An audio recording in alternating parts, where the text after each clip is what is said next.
Olá, queridos, eu sou o Padre Rodrigo Carneiro e esse é o nosso canal, Atraídos pela Palavra de Deus.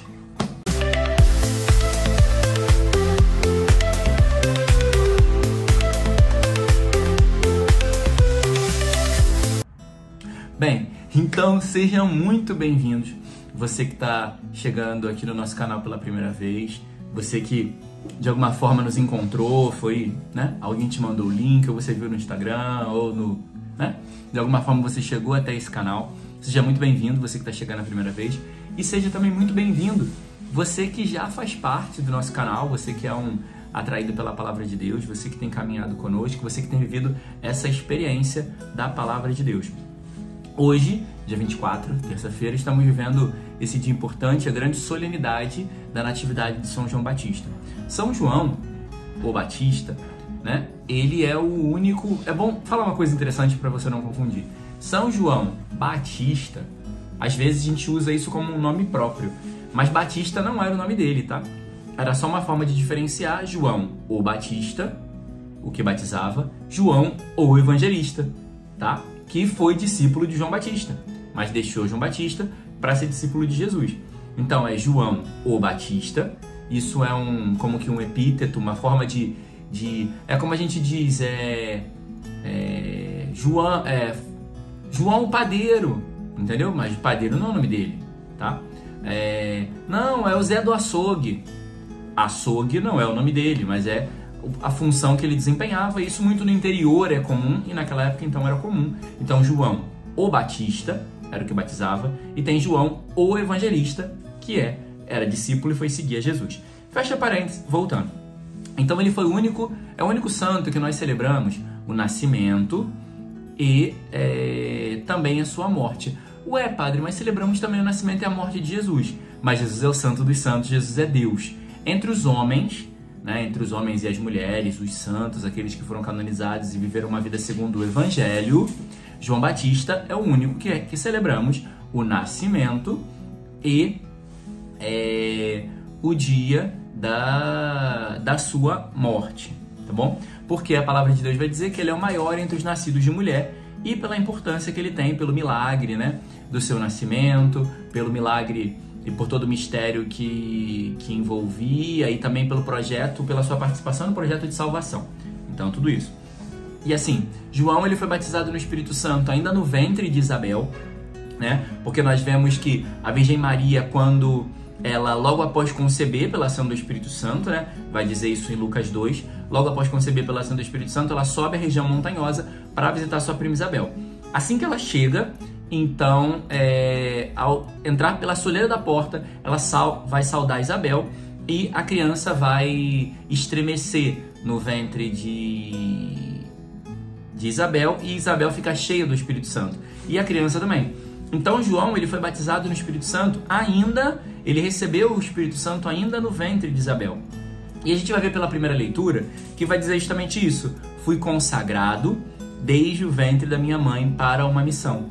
Então ali a gente vê esse mistério do cumprimento da profecia de Isaías na vida de João Batista também, que foi consagrado a Deus desde o ventre materno. Então a gente já vê que o Espírito Santo é aquele que nos consagra, nos faz eleitos, nos faz escolhidos, nos separa para Deus, nos separa para uma missão, nos separa para o céu. Todo batizado recebe o Espírito Santo. E esse Espírito Santo é confirmado para o serviço na confirmação ou na crisma. Então se você é batizado e crismado, você tem o Espírito Santo que te elegeu e te escolheu para que você esteja preparado para a missão, porque vai dizer isso na primeira leitura também. Me escolheu e me preparou para a missão. Então, o Espírito Santo que recebemos no batismo, o Espírito Santo que recebemos na confirmação, ele não que recebemos na confirmação, né? Porque a confirmação é a manifestação desse Espírito Santo para o serviço, tá? Corrigindo o que eu falei. Na confirmação é a manifestação do Espírito Santo para o serviço. Então, nós já estamos preparados para a missão. Muitas vezes você pode dizer, eu não vou fazer porque eu não estou pronto, eu não me sinto preparado.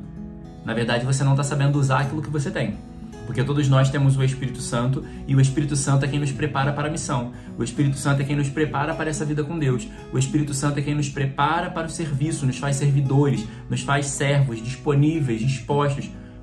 Como não sabemos o que fazer. Você pode dizer, eu não sei o que eu vou fazer, mas você não pode dizer que você não está pronto, porque o Espírito Santo nos prepara para a missão. Então você não pode dizer eu não estou pronto, você pode dizer eu não sei o que eu vou fazer, mas vou deixar Deus agir em mim. É assim que nós devemos fazer.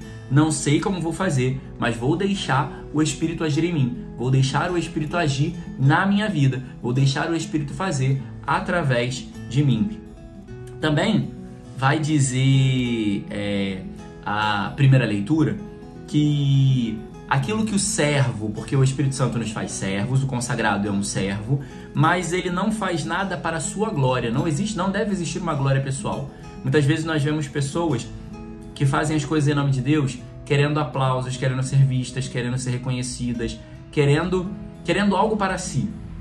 E o serviço de Deus não é para uma glória pessoal, mas é para a glória de Deus. O meu serviço glorifica a Deus. O serviço de um servo verdadeiro e autêntico do Senhor é para glorificar o Senhor. Então é nada para mim, mas tudo para Deus. Que é também a dinâmica de João Batista, né? Que eu diminua para que ele cresça. Nada para mim, mas tudo para ele.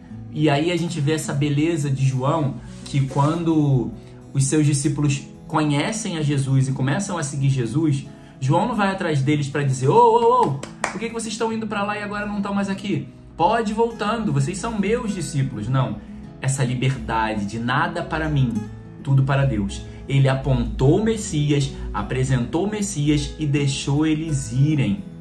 Não ficou segurando, retendo e prendendo ninguém, porque nada era para ele, mas tudo para Deus. Ele preparou ele começou a preparação daqueles discípulos para que pudessem conhecer a Jesus, como Tiago e João, né, os irmãos lá, que eram bastante... Tiago e João, André também, que era muito próximo, André que era mais próximo, André que era muito próximo de João. Então, mas eles seguiram, foram em frente, não ficaram presos a João, e João também não ficou preso a eles e querendo que eles voltassem, né? Também nós vamos ver que a primeira leitura vai dizer que esse Espírito Santo que age em nós e que nos consagra, ele nos fez para ser luz das nações. Luz das nações significa ter um compromisso de iluminar a vida das pessoas, mas iluminar como? Iluminar mostrando a verdade. A nossa vida e a nossa missão tem que ter um objetivo, tem que ter uma busca de mostrar a verdade para as pessoas, de não deixar, porque hoje tem pessoas que estão vivendo na mentira de que não são capazes, vivendo na mentira de que a situação, às vezes, matrimonial ou de relacionamento que ela vive, que aquilo é o melhor que ela pode ter, que ela só pode ter aquilo, que não há esperança para ela, que não há algo melhor que ela possa viver, que não há algo melhor que ela possa fazer. Tem pessoas que têm vivido na igreja achando que não servem para nada. E a nossa vida precisa mostrar essa verdade para as pessoas, que elas servem, que elas têm um lugar, que elas têm onde estar, que elas podem caminhar, que elas podem buscar a Deus. E também nós precisamos, com esse sentido de ser luz das nações, desmascarar situações de pecado. Quantas pessoas próximas de nós estão vivendo em situações de pecado e a gente deixa passar e não fala nada, que a gente não dá uma palavra, que a gente não aponta um caminho, que a gente não fala uma verdade. Então nós precisamos também, como luz das nações, desmascarar as mentiras que as pessoas têm vivido e ajudar a verdade de Deus a aparecer, ajudar a verdade de Deus a ser conhecida e manifestada na vida das pessoas. Então isso é um compromisso meu também e seu, que está escutando, que está ouvindo, que está aprendendo no dia de hoje. Nós também vamos ver pela segunda leitura de hoje que João ele fez todo esse trajeto de preparar o caminho do Senhor. Preparou alguns discípulos, preparou algumas pessoas, chamou as pessoas à conversão, né? Ele foi introduzindo a verdade de Jesus, chamando já a conversão. E João era sempre muito simples, ele não queria nada para si, como eu falei. E aí, ele não se fez em nome de Jesus, porque a gente vê hoje pessoas na internet, pessoas que vão se tornando famosas em nome de Jesus. E aí começam a cobrar cachê, cobrar dinheiro, fortunas para pregar a palavra e para falar em nome de Jesus. Isso é querer coisas para si. Assim, eu entendo, por exemplo, eu fui convidado para pregar num retiro fora do Brasil ou em algum outro lugar. Ok, que é justo que a pessoa pague a passagem, me ajude com a hospedagem, tudo bem. Mas agora, cobrar cachê, não, é porque você tem que... 5 mil reais para eu ir pregar. tanto, é o valor X para que eu vá pregar. Isso é um pouco estranho, porque João é um testemunho de que ele não queria nada para si, mas o motivo principal era o anúncio do evangelho. Tudo bem que, por exemplo, eu não tenho dinheiro para pagar minha passagem, para ir para, sei lá, vou pregar em Curitiba, Fortaleza. Eu não tenho como pagar minha passagem. Que a pessoa que está me convidando pague a minha passagem, arrume um lugar para eu ficar, me dê uma alimentação. Ok. Mas agora, não, eu vou, mas assim, eu tenho que acertar o cachê, é o valor X para eu poder ir. É estranho isso, minimamente estranho, pelo menos para mim. Não sei para você, mas isso para mim é estranho. Cobrar pelo anúncio da palavra? Cobrar pela proclamação do evangelho? Cobrar pela evangelização? Mas às vezes justificam, mas a pessoa vive disso. Ok, Paulo também vivia disso, João vivia disso, e não. Então, tenhamos cuidado, acho que a nossa vida também tem que ser luz. E se a gente paga por isso, a gente está ratificando esse erro. Então toma cuidado, para a gente não ratificar o erro alheio, tá? E também queria dizer ainda, em relação a essa segunda leitura, que vai dizer que, João vai dizer, né, que ele não se achava, na verdade aí já é o evangelho, perdão. Não. Calma aí. Na segunda leitura, perdão. A segunda leitura, Paulo falando de João, vai dizer que ele não se achava digno nem de desatar as sandálias do Senhor. Isso é interessante porque mostra que tudo era para Jesus, que Jesus deveria crescer e ele diminuir. Por quê? Porque muitos estavam querendo fazer de João Batista alguém que ele não era. E aí ele vai e se coloca no lugar dele. Então nós como cristãos temos que nos colocar no nosso lugar. Nós somos servos e Jesus é o Senhor. Nós somos servos e Jesus é o que deve aparecer, não eu. E esse elemento de desatar, ele nem era digno de desatar as sandálias, é um elemento interessante porque se a gente vai olhar lá ao final do livro de Ruth, vai dizer que Boaz vai à porta da cidade e ele vai exigir, vai pedir para um fulano, que não diz o nome dessa pessoa, chama ele de fulano, que esse fulano que tinha o direito sobre Ruth, ele vai pedir para ter o direito de Ruth. Então ele vai salvar a Ruth, né, para que possa dar salvação a ela. E aquele homem, para selar o acordo, tira a sandália. Então, tirar a sandália dos pés é um sinal de garantir a salvação. Quem tira a sandália dos pés é quem tem o direito da salvação, como fulano tinha e deu para Boaz.